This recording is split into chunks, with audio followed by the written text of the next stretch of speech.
Hello दोस्तों। तो मैं आप लोगों को मध्यकालीन भारत का इतिहास पढ़ा रहा हूँ। तो ये मेरा 7वां क्लास है। इससे पहले मैं 6 क्लास ले चुका हूँ। तो आप लोग इस वीडियो को देखने से पहले मेरा पिछला वीडियो देख देख लीजिएगा। तो ये चैप्टर आप लोग को अच्छा से समझ में आएगा और आप लोग का कॉन्सेप्ट भी क्लियर होते जाएगा, आप लोग का ऑब्जेक्टिव भी क्लियर होते जाएगा। ठीक है। तो आज मैं आप लोगों को अगला वंश पढ़ाऊँगा जो कि खिलजी वंश के बाद आता है तुगलक वंश। तो तुगलक वंश आज मैं आप लोगों को डिटेल में पढ़ाऊँगा और आप लोग का ऑब्जेक्टिव भी क्लियर कराते जाऊँगा।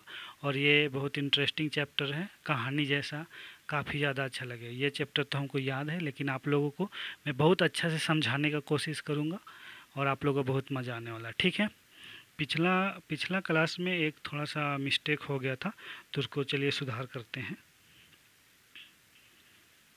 ये ये चौथा क्वेश्चन जो था ना, विश्व का प्रसिद्ध कोहनूर हीरा किस अभियान विजय के बाद अलाउद्दीन को प्राप्त हुआ था?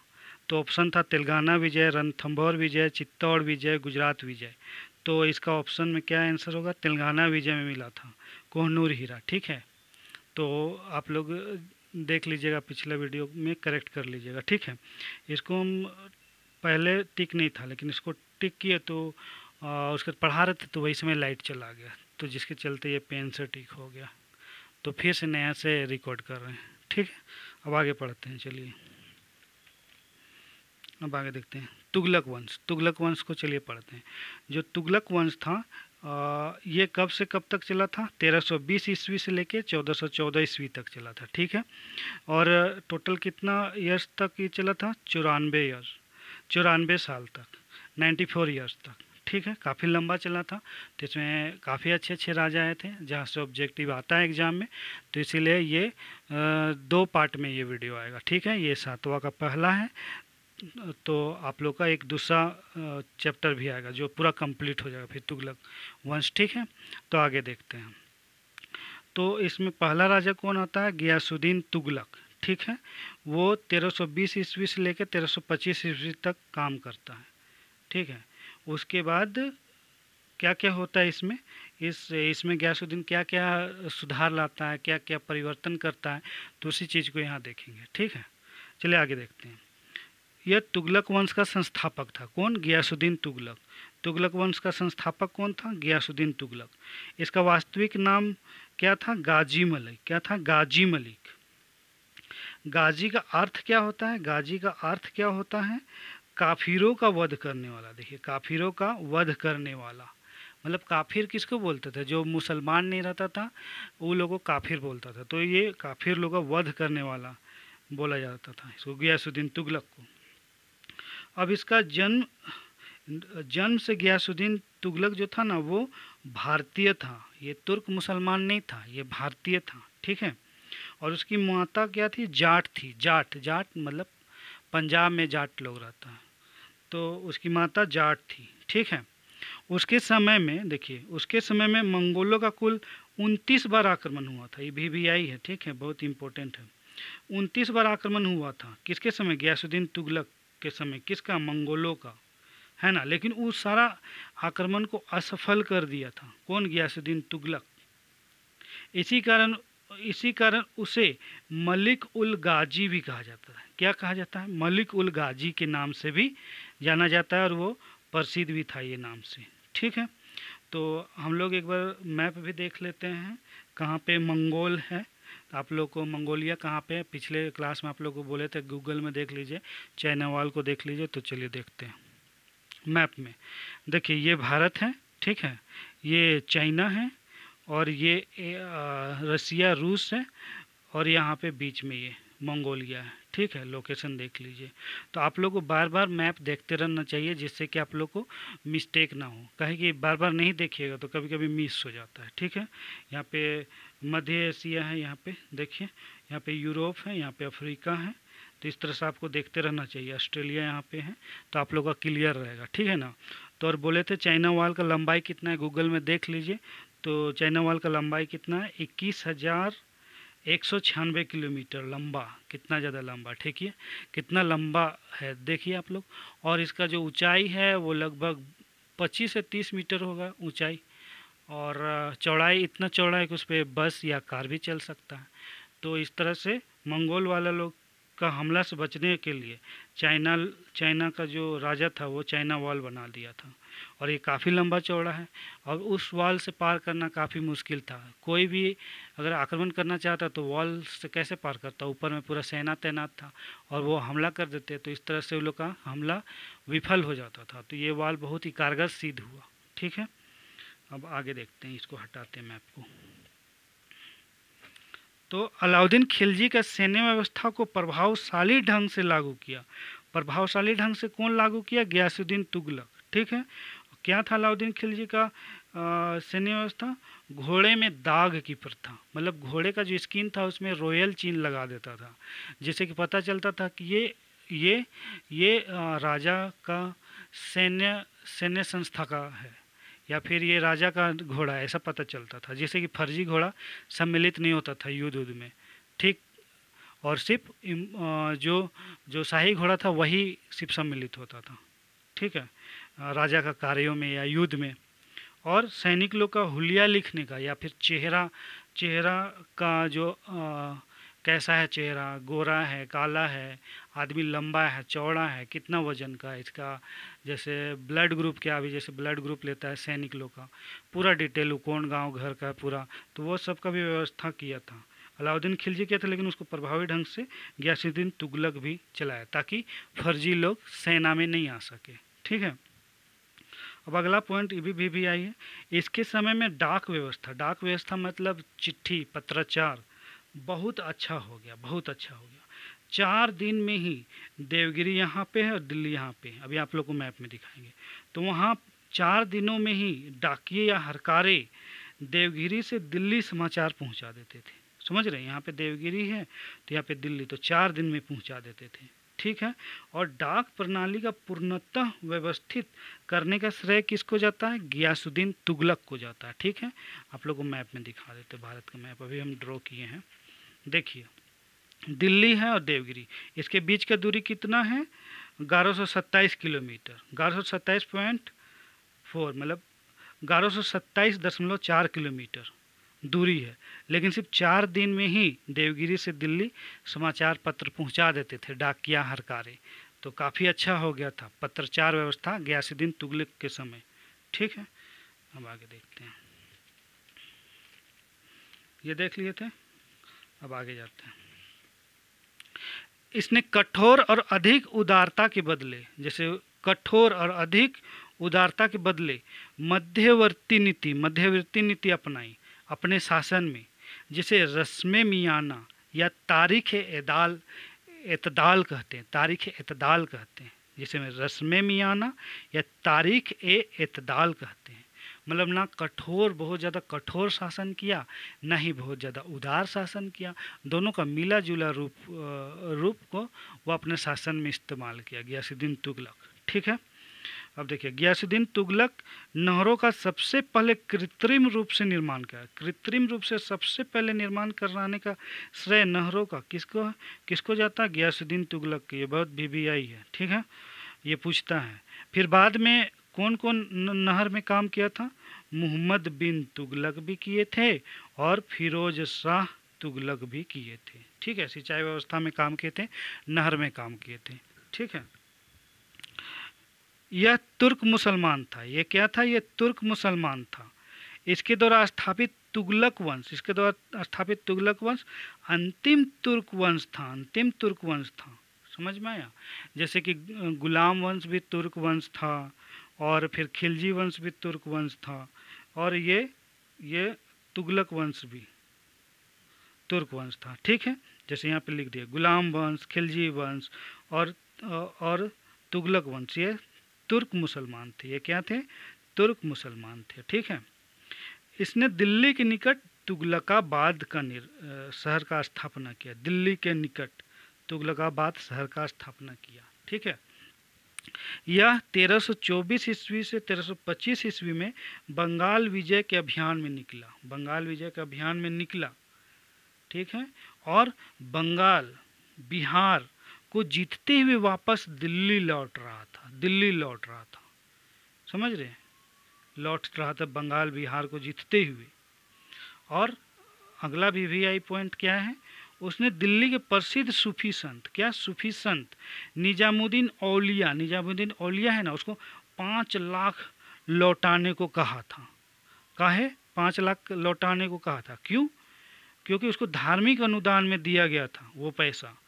किसके समय में? नासरुद्दीन खुसरो जो था ना, खिलजी वंश का जो राजा था, उसके समय में 5 लाख रुपया दिया गया था। ठीक है, तो उसी को वापस करने के लिए बोल रहा था। कौन?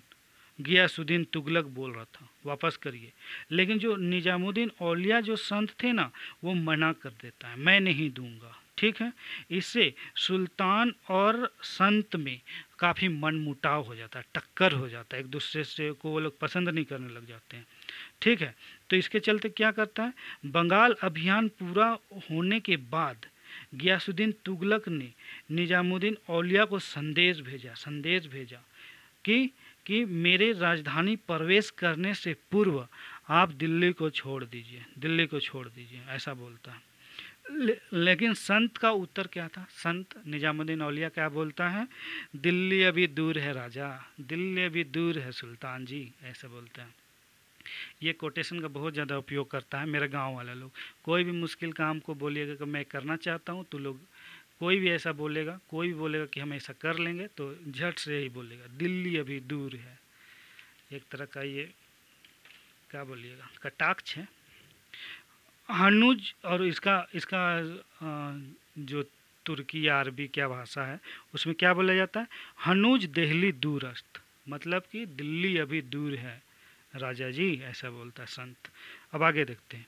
अब जूना खां जो था या उल्गू खां जो था, वो गियासुद्दीन तुगलक का बेटा था, पुत्र था, जूना खां।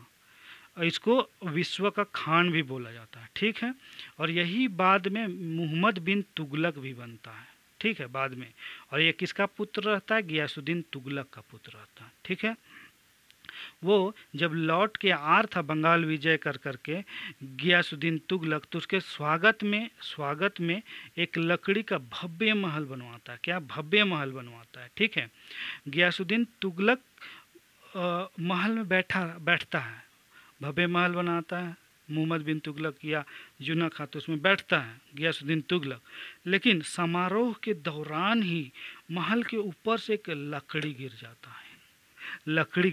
है, समझे, बड़ा सा लकड़ी गिर जाता है महल के ऊपर से, लकड़ी वाला महल से, और जाके सीधे गियासुद्दीन तुगलक को लगता है और उसका मौत हो जाता है। बताइए, मौत हो जाता है। तो अगला पॉइंट क्या बोलता है? क्या यह साजिश था जूना खां का या मोहम्मद बिन तुगलक का या एम्बेटी का? यह संयोगवश ऐसा हुआ कि गियासुद्दीन तुगलक, उसके जो पिताजी थे, पापा था, उसका डेथ हो जाता है।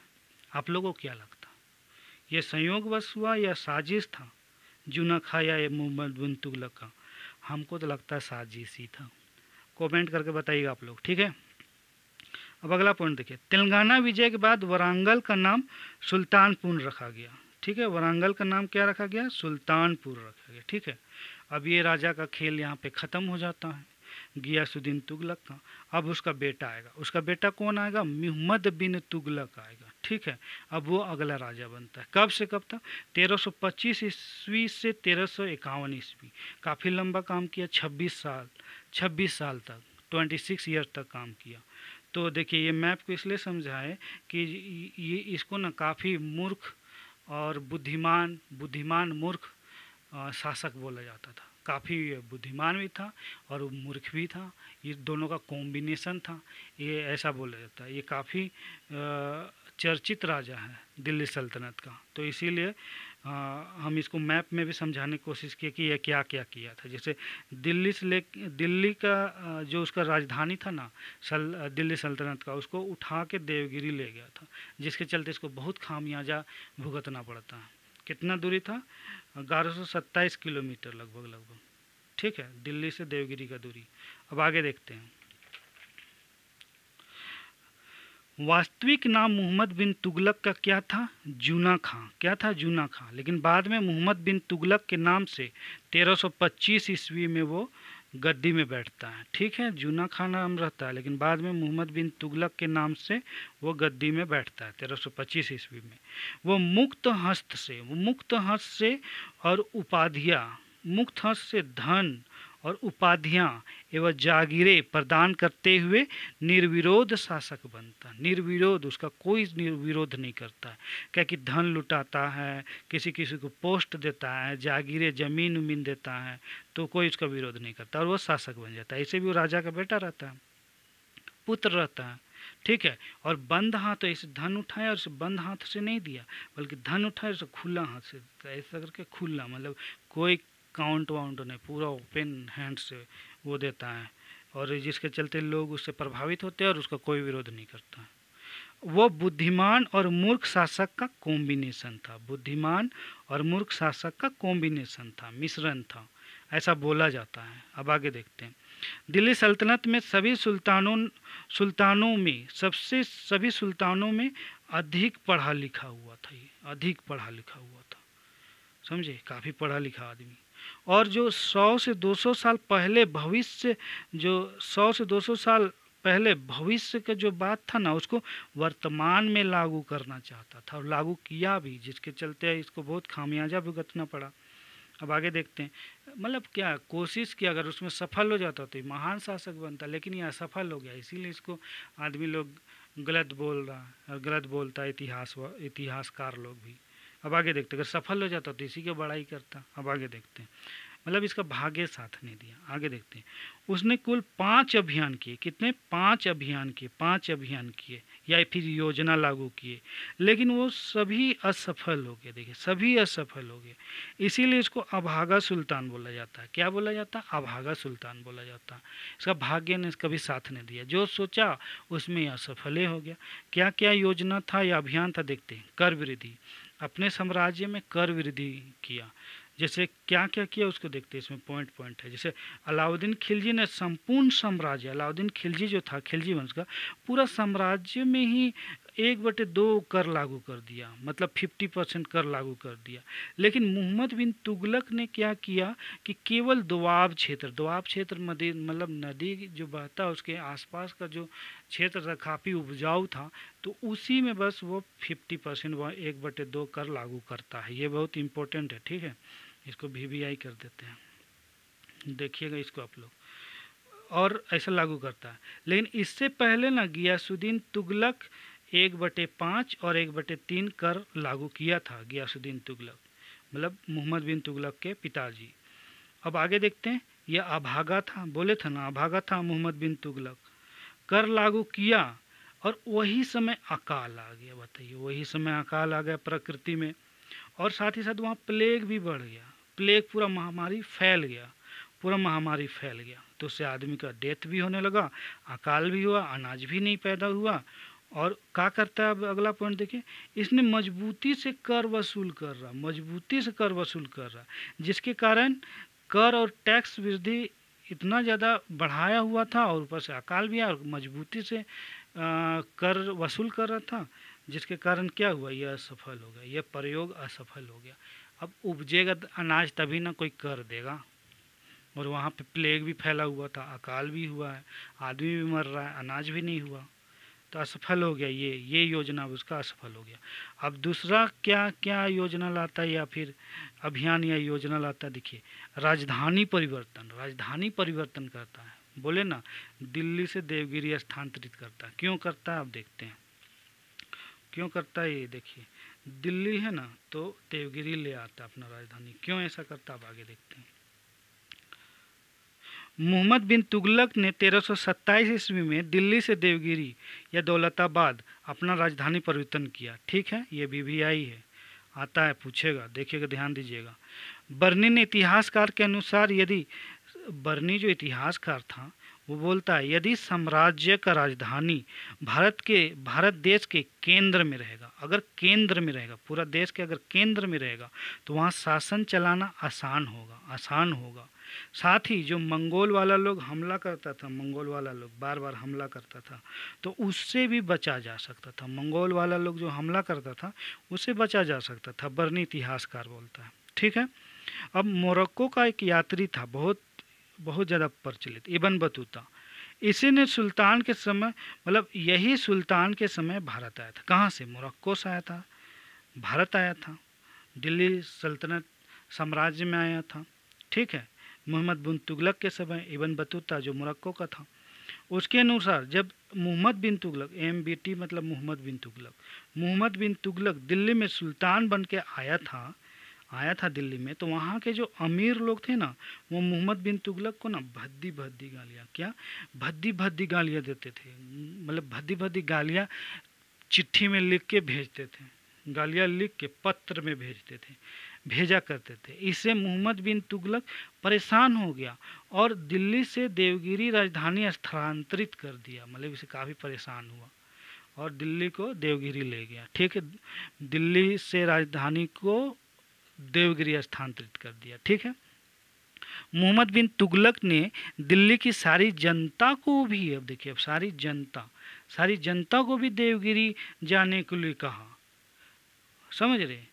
वो लोग वहाँ गया और वहाँ वो लोग गया भी, राजा भी गया, उसका जनता भी गया, लेकिन वहाँ बस नहीं पाए और जनता राजधानी परिवर्तन को समझ नहीं सकी, राजधानी परिवर्तन को समझ नहीं सकी।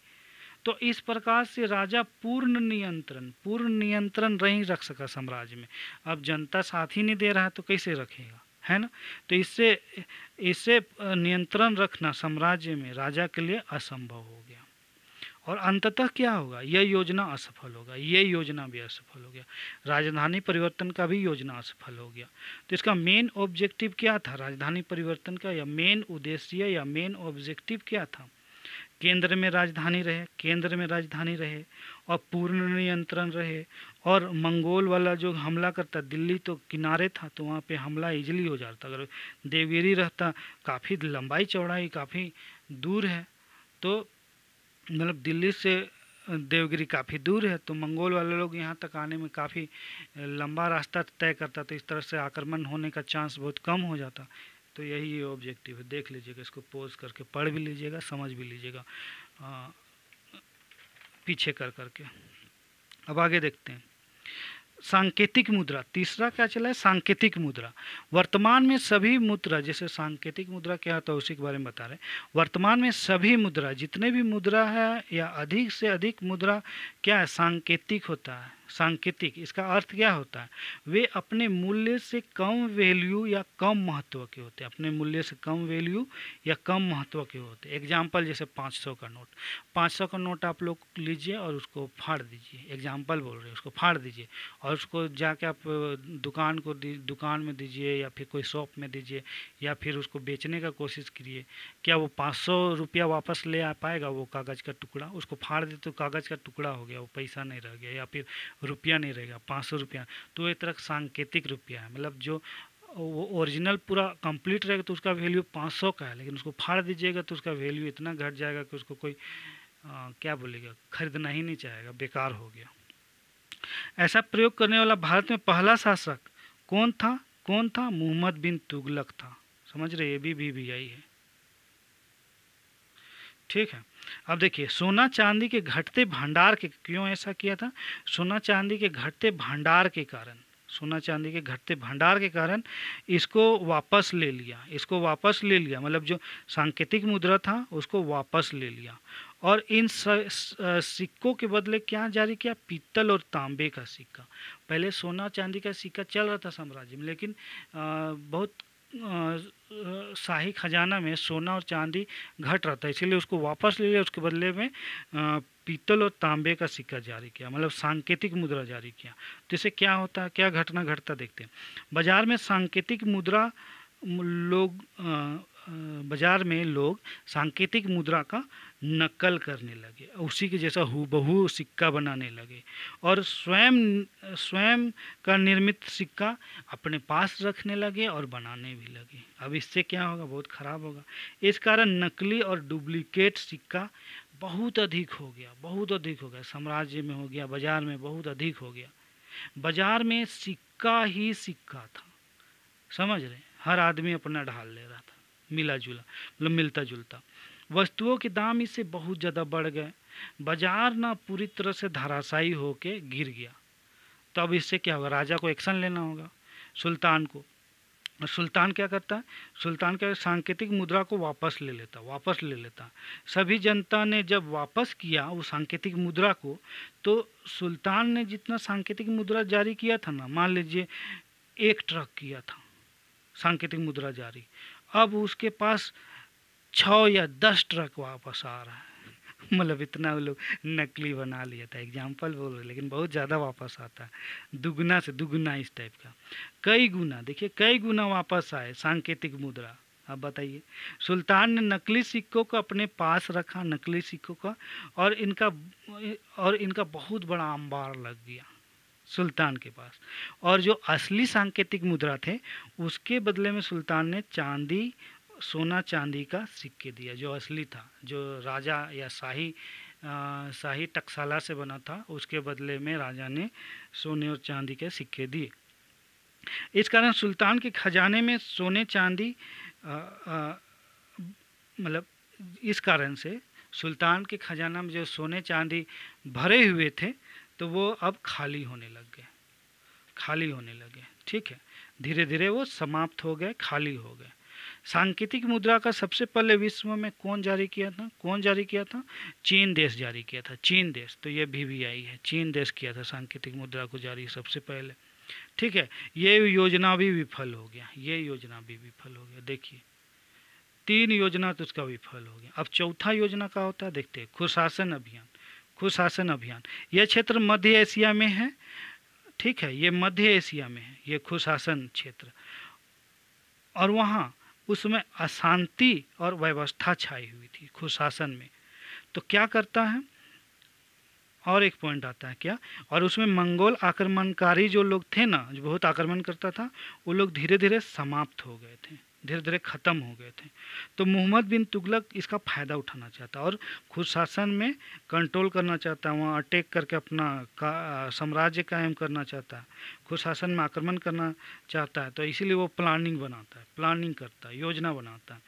MBT ने इसके लिए क्या करता है, 3,70,000 सेना तैयार करता है, 3,70,000 सेना तैयार करता है, और उन लोग को 1 वर्ष का अग्रिम या फिर एडवांस में वेतन दे देता है, बताइए तो। और उन लोग को बोलता है कि तैयार रहो, तुम लोग तैयार रहो आक्रमण करने के लिए, ऐसा बोलता है। लेकिन इसमें भी वह भागा रहता है। 1 साल के अंदर ही ना मध्य एशिया में जो खुशासन था वहाँ सब कुछ ठीक हो जाता है, और वहाँ फिर से शासन स्थापित हो जाता है, बताइए। अब इसका फिर ये योजना भी असफल होने जैसा हो ही चुका था, अब आगे असफल होगा। देखिए, परिणाम स्वरूप मोहम्मद बिन तुगलक का खुशासन अभियान कैंसल या रद्द करना पड़ा, कहे कि वहाँ पे अब शासन स्थापित हो गया, तो क्या कर सकता है। अब आगे देखते हैं। इतनी बड़ी सेना को पहले एडवांस में वेतन या अग्रिम वेतन देने के कारण 1 वर्ष का वेतन देने के कारण शाही खजाना बिल्कुल खाली, लगभग खाली हो गया था, समझिए, लगभग खाली हो गया था। और अभियान ना है वो असफल हो गया, अभियान जो असफल हो गया। अब इस तरह से ये चौथा अभियान भी इसका असफल हो गया। अब 5वां अभियान क्या है, कराचील अभियान क्या है, अब आगे देखते हैं। ये भारत देश में ही है, कराचील एक जगह कहाँ है देखते हैं। ये हिमाचल प्रदेश के कुमाऊं क्षेत्र हिमाचल प्रदेश के कुमाऊं क्षेत्र की पहाड़ियों में है, क्या, कराचील अभियान। और वहाँ अभियान क्यों करता है इसका भी डिटेल में बताएंगे। देखिए, जनजातियों द्वारा, वहाँ का जो जनजाति था वहाँ बार बार विद्रोह कर रहा था यही मोहम्मद बिन तुगलक के खिलाफ। तो उसको दबाने के लिए और उनके माध्यम से चीन में प्रवेश करने के लिए सुल्तान ने अपनी बड़ी सी सेना भेजा, ठीक है, बड़ा सा सेना भेजा। शुरू में तो सुल्तान के सेना को सफलता मिलता है, लेकिन बाद में जनजाति वाला लोग छुप के लड़ाई करने में बहुत एक्सपर्ट थे, छुप के लड़ाई करता था पहाड़ में लोग, और आक्रमण करने लगा, गंभीर आक्रमण करने लगा।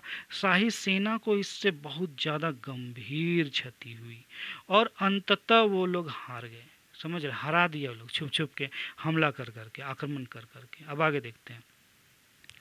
इससे क्या होगा, इससे बहुत ज़्यादा लोग और बहुत ज़्यादा धन का हानि हुआ, जन धन का भारी हानि हुआ, बहुत कोई का डेथ हो गया और धन का भी काफ़ी हानि हुआ। जैसे वो लोग का औजार लोग को लूट लिया होगा, जनजाति लोग जो सैनिक मारे गए उसके सारे औजार लूट लिए होंगे, धन को भी लूट लिए होंगे, ऐसा। ठीक है, अब आगे देखते हैं। यह अभियान भी मोहम्मद बिन तुगलक का असफल हो गया, देख रहे हैं। तो इस तरह असफलता से देख देख इसका असफलता को देख देख इतिहासकार लोग क्या बोलता है, इतिहासकार लोग क्या बोलता है एमबीटी को, पागल था, बुद्धिमान मूर्ख था, रक्त पिपासु था, स्वप्नशील था, मतलब स्वप्न देखते रहता था, ऐसे बोल बोल के कटाक्ष मारता। लेकिन अगर ये आदमी सफल हो जाता तो यही इतिहासकार लोग उसका बहुत बड़ाई करता। मतलब एक तरह के इसका भाग्य ही साथ नहीं दिया मोहम्मद बिन तुगलक का, जिसके चलते इतिहास में ये बदनाम हो गया। अब देखिए अन्य बिंदु, अब ज़्यादा नहीं है, तुरंत ख़त्म हो जाएगा ये चैप्टर। अब अन्य बिंदु क्या है जिसमें कि जिससे कि क्वेश्चन आता है एग्ज़ाम में, ऑब्जेक्टिव दृष्टिकोण से काफ़ी महत्वपूर्ण बिंदु है, तो उसको पढ़ा देते हैं। देखिए समझा देते हैं। अन्य महत्वपूर्ण बिंदु क्या है, इसने कृषि के विकास के लिए एक दीवान एक कोही या अमीर एक कोही नाम का एक संस्था स्थापित करता है, या फिर उसमें ऑफिसर लोग को स्थापित करता है, ऐसा करता है। ठीक है, क्या दीवान एक कोही या अमीर एक कोही, ठीक है, कृषि के विकास के लिए स्थापित करता है। ठीक है, ये एक तरह का विभाग भी था और इसमें ऑफिसर लोग भी रहते थे। ऑफिसर लोग को भी बोला जाता दीवाने को ही या अमीरे को ही। ठीक है, अब आगे देखते हैं। कृषि के विकास के लिए इसने दोआब को क्षेत्र को चुना, किसका, दोआब क्षेत्र को चुना, और किसानों को बैल भी दिया और सिंचाई का व्यवस्था भी किया और किसान लोग को ऋण भी दिया और अधिकारी नियुक्त किया उन लोग को संचालन के लिए। कौन सा अधिकारी नियुक्त किया, दीवाने को ही या अमीरे को ही। ठीक है, अब आगे क्या होता है, आगे का पॉइंट देखते हैं। यह एक आधुनिक तरह का, ये मॉडर्न जमाने का, मतलब आधुनिक तरह का प्रयोग था उस समय, जिसमें क्या होता है कि सरकार इन्वेस्ट या निवेश करता है और किसानों को फसल उपजवाया जाता है, उन लोग को उपजाने के लिए प्रेरित किया जाता है, प्रेरणा दिया जाता है, उन लोग को उत्साहित किया जाता है। ठीक है, ऐसा योजना था। लेकिन यह प्रयोग भी एमबीटी का असफल हुआ, ये भी असफल हो। बताइए, यहाँ भी अभागा का चिन्ह है और इसका दो कारण था। कौन दो कारण था, अब आगे देखते हैं। जो पहला कारण क्या था, जो अधिकारियों को सुल्तान ने कृषि के लिए चुना, भरोसा किया, वे खेती के लिए ऐसा क्षेत्र को चुने थे जो कृषि लायक नहीं था, यह अनुपजाऊ क्षेत्र था। ठीक है, तो कहाँ से होगा, अनुपजाऊ क्षेत्र चुना था। और सेकंड क्या था, किसान बैल ऋण ले लिए और उन्होंने देखा कि जमीन खेती लायक नहीं है, तो वो खेती करना बंद कर दी। और देखिए क्या है, जिन अधिकारियों को पैसा और रुपया किसानों में बांटने के लिए दिए गए थे, वो भी धोखा दे दिए और रुपया और राशि अपने पास रख लिए। ऐसा करता है, बताइए। तो इसको पीछे जाके एक बार और समझ लीजिएगा। ठीक है, इस तरह मोहम्मद बिन तुगलक का सोचा समझा आधुनिक योजना भी असफल हो गया। ऐसा ना बात है। तो समझ में आया क्यों असफल हुआ। अब अगला पॉइंट देखते हैं। मोरक्को का प्रसिद्ध यात्री क्या, इब्न बतूता। ये क्वेश्चन पूछता, ध्यान दीजिएगा, BBI है। मोरक्को का प्रसिद्ध यात्री इब्न बतूता 1333 ईस्वी में भारत आया, मोहम्मद बिन तुगलक के दरबार में आया और मोहम्मद बिन तुगलक ने इसे दिल्ली का काजी नियुक्त किया। इम्पोर्टेंट है, देखिएगा। और ये काजी के रूप में 8 वर्ष काम करता है दिल्ली में, दिल्ली सल्तनत के अंतर्गत, सुल्तान के अंतर्गत। अब आगे देखते हैं BBI पॉइंट, अगला पॉइंट। उसने इब्न बतूता ने जो भी देखा साम्राज्य में और दिल्ली में, उसे अपनी पुस्तक रेहला, देखिए इम्पोर्टेंट है, रेहला जिसको कि सफ़रनामा भी कहा जाता था, उसमें उसको लिख दिया। जो भी देखा, साम्राज्य में देखा, दिल्ली में क्या आसपास क्या घटना घट रहे हैं, मोहम्मद बिन तुगलक समय क्या घटना, और सबको लिख दिया रेहला में। ठीक है, यह भारतीय समकालीन इतिहास पर आधारित पुस्तक है। रेहला, इसका लेखक कौन? Ibn Battuta. 1342 ईस्वी में मोहम्मद बिन तुगलक ने इब्न बतूता को चीन भी भेजा, इब्न बतूता को चीन भी भेजा राजदूत बना के, एम्बेसडर के रूप में, 1342 ईस्वी में। ठीक है। अब अगला पॉइंट, मोहम्मद बिन तुगलक के द्वारा दिल्ली सल्तनत की राजधानी दिल्ली से देवगिरी ले जाने फिर वापस लाने के कारण दक्षिण में अव्यवस्था फैल गई और वहाँ दो नए राज्य उठ गए, स्थापित हो गए। क्या क्या? विजयनगर और बहमनी। विजयनगर हिंदू लोग के द्वारा स्थापित था और बहमनी था मुस्लिम लोग के द्वारा स्थापित। ठीक है। अब देखते हैं 1351 ईस्वी में सिंधु के क्षेत्र में विद्रोह को दबाने के दौरान थट्टा नामक स्थान में मोहम्मद बिन तुगलक का मृत्यु हो जाता है। थट्टा नामक स्थान में। ठीक है। इसको देख लीजिएगा, बार समझ में नहीं आया तो पीछे जाके देख लीजिए। ठीक है। अब देखिए, मोहम्मद बिन तुगलक की मृत्यु पर बदायूं नामक लेखक लिखता है। क्या लिखता है बदायूं? अंततः लोगों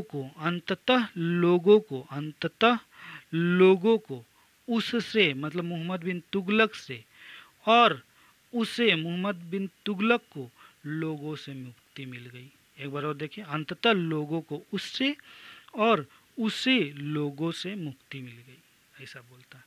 मतलब राजा को अपना शैतान जनता जो कि उसको पसंद नहीं कर रहा था, उससे उसको मुक्ति मिल जाता है, और जनता लोग जो राजा को पसंद नहीं कर रहा था उससे भी जनता को मुक्ति मिल जाता है, ऐसा बोलने का इसका अर्थ है।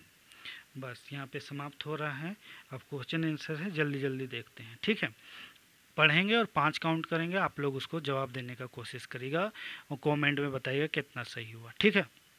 क्वेश्चन आंसर, पहला क्वेश्चन है, नहरों का निर्माण सिंचाई के लिए सबसे पहले किसने कराया था? चलिए, पहला ऑप्शन अलाउद्दीन खिलजी ने, बी है बलबन, सी है गयासुद्दीन तुगलक, डी है रजिया। काउंट करें, 1 2 3 4 5। तो कर लीजिए, आप लोग कर लिए। चलिए हम बता देते हैं कौन कराया था नहरों के निर्माण सिंचाई के लिए सबसे पहले किसने कराया था? गयासुद्दीन तुगलक ने किया था। कौन? गयासुद्दीन तुगलक ने। इस जगह पे हम यूज करेंगे पेंसिल का। ठीक है। अगला क्वेश्चन, 1333 ईस्वी में मोरक्को का प्रसिद्ध यात्री इब्न बतूता किसके दरबार में आया था? ठीक है। इसको अभी पढ़ाए थे। कौन है? पहला है मोहम्मद बिन तुगलक, मतलब ए है मोहम्मद बिन तुगलक, बी है गयासुद्दीन तुगलक, सी है रजिया सुल्तान, डी है फिरोज तुगलक। काउंट कर रहे हैं, 1 2 3 4 5। चलिए बताइए, बता दिए जी, किसके समय में आया था मोरक्को का प्रसिद्ध यात्री इब्न बतूता? हम बता दें कौन है? मोहम्मद बिन तुगलक। कौन है? मोहम्मद बिन तुगलक। ठीक है। अब आगे देखते हैं तीसरा क्वेश्चन, मंगोल आक्रमणकारियों का कुल 29 बार आक्रमण किसके समय हुआ था? इसको भी पढ़ाए थे। चलिए, ऑप्शन है ए इल्तुतमिश, बी है गयासुद्दीन तुगलक, सी अलाउद्दीन खिलजी, डी है नसरुद्दीन खुसरो। चलिए बताइए, काउंट करें, 1 2 3 4 5। बता दिए जी। चलिए हम बता देते हैं, गयासुद्दीन तुगलक के समय ये हमला हुआ था 29 बार, मंगोल वाला लोग को 29 बार, जिसको कि गयासुद्दीन तुगलक असफल भी किया था। अब चौथा देखते हैं, रेहला नामक पुस्तक किसके द्वारा लिखा गया था? तो ये तो हम आप लोग को बताए थे। चौथा क्वेश्चन, रेहला नामक पुस्तक किसके द्वारा लिखा गया था? चलिए बताइए, काउंट कर रहे हैं। नहीं, ऑप्शन पहले पढ़ेंगे ना। ए है फिरदौसी, बी है उस्ताद मंसूर, सी है अमीर खुसरो, डी है इब्न बतूता। चलिए काउंट कर रहे हैं, 1 2 3 4 5। चलिए बताइए बता दे। चलिए जी बता देते हैं, है ना। कौन था? Ibn Battuta. कौन था? Ibn Battuta. ठीक है। तो आप लोग कितना सही कर पाएँ इसको कमेंट में बताइएगा। और अगर मेरा टीचिंग स्टाइल आप लोग को अच्छा लगता है तो लाइक सब्सक्राइब करिएगा, और हम आप लोग को के लिए नेक्स्ट चैप्टर जल्दी से जल्दी लाने का कोशिश करेंगे, जितना जल्दी हो सके लाने का कोशिश करेंगे। कभी कभी रिकॉर्डिंग करते उसमें लाइट ही चला जाता है, तो उसे लाइट धीमा हो जाता है, तो रिकॉर्डिंग करना काफ़ी मुश्किल हो जाता है। तो उम्मीद है आप लोगों को ये चीज़ अच्छा लगा होगा। ठीक है ना, नेक्स्ट जल्दी से जल्दी हम लाने का कोशिश करते हैं आप लोगों के लिए। तो यहीं पे हम विदा लेते हैं आप लोग से भाई लोग, मेरे दोस्तों। ठीक है, अपना पढ़ाई जारी रखिए, ये इसको भी पढ़िए और अपना भी पढ़िए, और इस तरह से अपना एग्ज़ाम में अच्छा से अच्छा करिए, एग्ज़ाम क्वालिफाई करिए। ठीक है, ऑल द बेस्ट। चलिए ठीक है, थैंक यू।